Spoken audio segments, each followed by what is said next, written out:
Learning English. All about siblings. Hello learners, and welcome back to our English language learning series. Today, we will focus on an essential part of any family, the siblings. We will learn about the English words used for brothers and sisters and practice using them in sentences. Siblings is a term used to describe brothers and sisters. If you have a brother, that means he is a boy or a man who has the same parents as you. A sister is a girl or a woman who shares the same parents with you. If you have both brothers and sisters, we can collectively call them your siblings.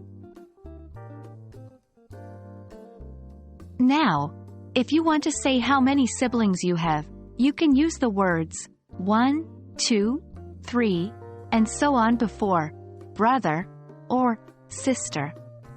For example, I have one brother, or I have two sisters.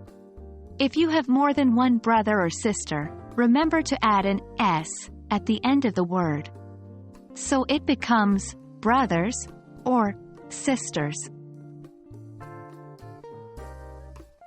When you want to tell others about the birth order of your siblings, you can use the terms older or younger.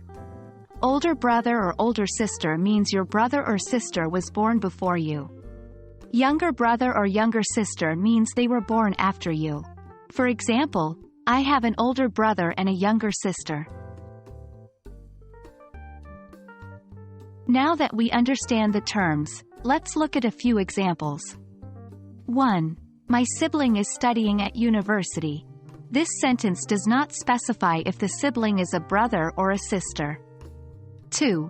I have two brothers and one sister. Here, we're specifying the number of brothers and sisters. 3. My older brother is a doctor. The sibling is specified, and we also know that he is older. So, there you have it. A simple guide to understanding and using the terms for siblings in English.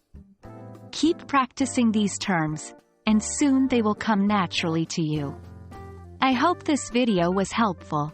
Stay tuned for more videos in our Family and Relationships series. Happy learning!